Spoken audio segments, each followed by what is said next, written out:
कि जागी जागी राम पुकारे तुझे सुन सुना दे वही धुन।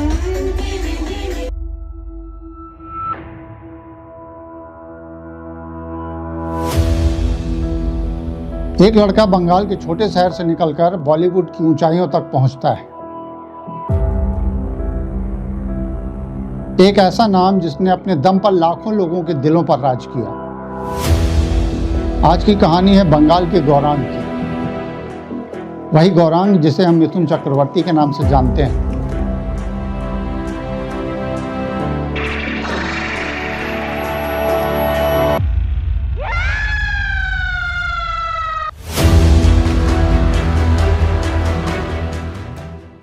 मिथुन सिर्फ एक एक्टर ही नहीं बल्कि एक ऐसे सफल बिजनेसमैन हैं जिनसे कुछ सीखा जाना चाहिए।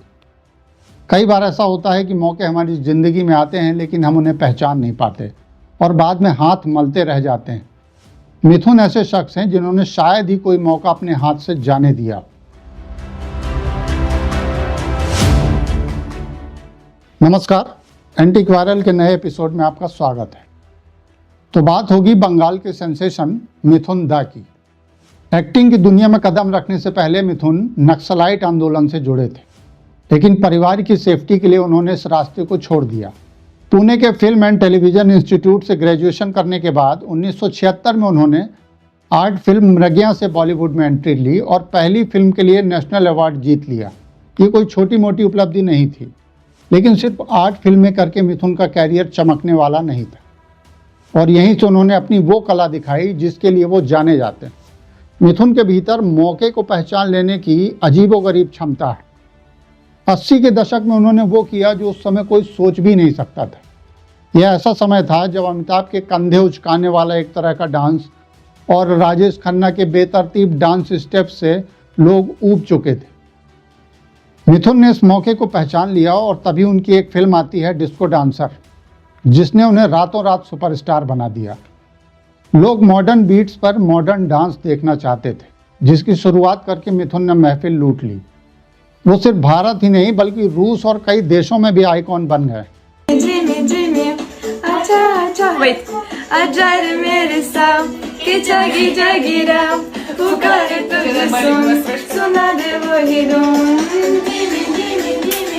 बॉलीवुड में उन्होंने डिस्को और डांस का ट्रेंड समय से पहले पकड़ लिया था। अब देखिए मिथुन ने कैसे दोबारा मौके को भांप लिया और अपनी फिल्मों का ट्रेंड बदल दिया। 1980 और 90 के दशक में जब बड़े बड़े स्टार्स बड़े बड़े बैनर की फिल्में कर रहे थे, तब मिथुन ने छोटे बजट वाली मसाला फिल्मों में अपना सिक्का जमाया।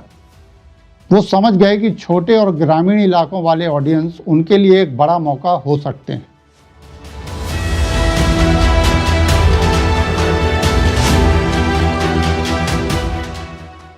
इलाका, गुंडा, प्यार झुकता नहीं जैसी फिल्मों ने न सिर्फ पैसा कमाया बल्कि मिथुन को जनता का हीरो बना दिया। आप खुद सोचिए, गांव के ऑडियंस को कैसे डायलॉग अच्छे लगते हैं। ऐसे डायलॉग अच्छे लगते हैं। तेरे नाम का कुत्ता पालूं साले। लफड़े वाली बात है। लफड़े के नाम का कुत्ता पालूं। टकले कौन है बे? तेरे नाम का कुत्ता पालूं। मौके की पहचान करने वाले मिथुन ने फिल्मों से कमाए पैसों से भी मौके ढूंढ लिए। आज उनकी खुद की एक होटल चैन है जिसका नाम है मोनार्क ग्रुप ऑफ होटल्स। देश भर में इस ग्रुप के होटल्स हैं, लेकिन फेमस है ऊटी का होटल। द मोनार्क ऊटी नाम का ये होटल 1, 2, 3, 4 या 5 स्टार नहीं बल्कि ऑल स्टार होटल है।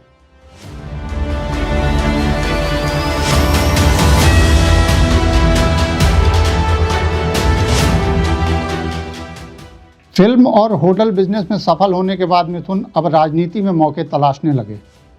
मिथुन ने 90 के दशक में अपनी राजनीतिक पारी की शुरुआत कर दी थी, लेकिन उस समय राजनीति उनके लिए पार्ट टाइम थी।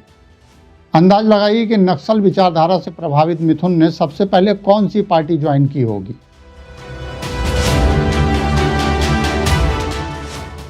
जी हाँ, आपका अंदाज सही है।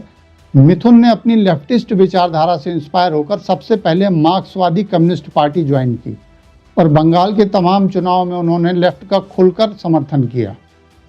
जब लेफ्ट कमज़ोर पड़ गया और बंगाल ममता बनर्जी के हाथ में आ गया तो मिथुन समझ गए कि बंगाल में लेफ्टिस्ट बने रहने का अब कोई फ़ायदा नहीं। यहाँ फिर उन्होंने मौका परस्ती की कला दिखाते हुए 2014 में तृणमूल कांग्रेस ज्वाइन करके सबको चौंका दिया। वो ममता बनर्जी के साथ खड़े दिखाई दिए और उस समय उन्होंने कहा था कि वो बंगाल की सेवा करना चाहते हैं। फिर क्या था, मिथुन तृणमूल कांग्रेस से राज्यसभा के सांसद बन गए, लेकिन 2016 में उन्होंने स्वास्थ्य कारणों से इस्तीफा दे दिया, जबकि असल में कारण कुछ और था। क्या बोले मैं समझा नहीं। शारदा चिट फंड स्कैम के बारे में तो आप लोगों ने सुना होगा। 2008 से 2013 के बीच शारदा ग्रुप ने लाखों लोगों से उनके सपने पूरा करने के नाम पर पैसे जुटाए। मिथुन शारदा ग्रुप ऑफ कंपनीज के ब्रांड एम्बेसडर थे और अक्सर कंपनी के विज्ञापनों में दिखते थे। कंपनी ने मिथुन के स्टारडम का जमकर उपयोग किया, लेकिन बाद में वही हुआ जो हर चिट फंड कंपनी का अंजाम होता है। शारदा ग्रुप भी बहुत बड़े फ्रॉड गैंग में बदल गया। लगभग 2500 करोड़ रुपए की ठगी हुई और हजारों परिवार बर्बाद हो गए। मिथुन का नाम भी इस स्कैम में आने लगा तो उन्होंने अपने खिलाफ खड़े होते माहौल को देखते हुए राज्यसभा से भी इस्तीफा दे दिया और तृणमूल कांग्रेस भी छोड़ दी। इतना ही नहीं, सीबीआई की पूछताछ में उन्होंने बताया कि कंपनी के भीतर क्या चल रहा था इसकी उन्हें कोई जानकारी ही नहीं थी। वो तो सिर्फ विज्ञापन से पैसा कमाने के लिए ब्रांड एम्बेसडर बने हुए थे। क्या बोले मैं समझा नहीं। विज्ञापन से मिले 1 करोड़ 20 लाख रुपए भी वो ईडी को वापस कराए ताकि मामले से किनारा किया जा सके। लेकिन मिथुन की परेशानियां कम नहीं हुई।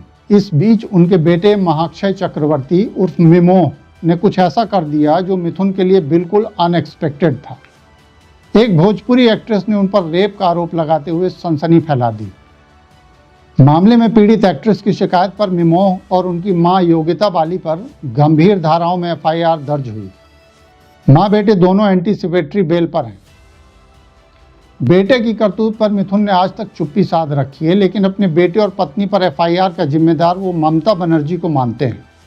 तो 2021 के बंगाल विधानसभा चुनाव में उन्हें ममता से बदला लेने का मौका मिल गया। उन्होंने बाकायदा बीजेपी की मेंबरशिप लेकर तहलका मचा दिया। चुनावी सभाओं में खुद को कोबरा बताने लगे। आमी जल ढोड़ाओ नई, बेले बोड़ाओ नई,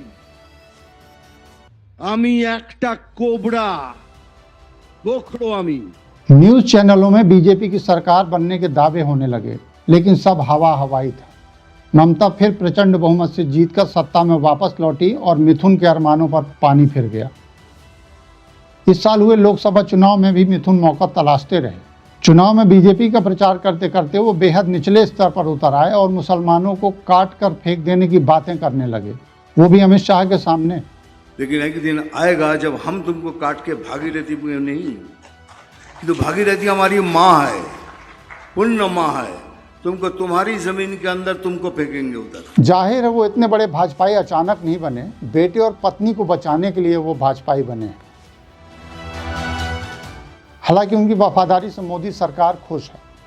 उन्हें दादा साहब फाल्के पुरस्कार दिया गया है तो ऐसे ही नहीं दिया गया। फिल्म के क्षेत्र में उनका योगदान उतना तो नहीं है जिसके लिए उन्हें दादा साहब फाल्के जैसा पुरस्कार दिया जा सके, लेकिन सियासत के सहारे बेटे और पत्नी को बचाने का जुगाड़ करते करते वो अचानक दादा साहब फाल्के पुरस्कार का जुगाड़ कर बैठे। ये बड़ी बात है। अब यह देखना दिलचस्प होगा कि मिथुन बीजेपी में शामिल होकर अपने जमानतशुदा बेटे मिमोह और अपनी पत्नी योगिता को बचा पाते हैं या नहीं। यदि नहीं बचा पाते तो फिर मिथुन दूसरे मौके जरूर तलाशेंगे, क्योंकि वो मौके झटकने में माहिर है।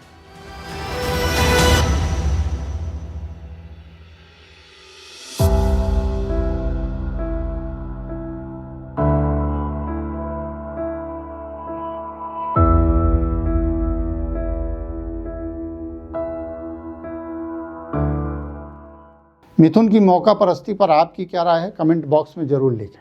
वीडियो को शेयर करें और चैनल को सब्सक्राइब करें ताकि हमारे अपडेट्स आपको मिलते रहें। नमस्कार।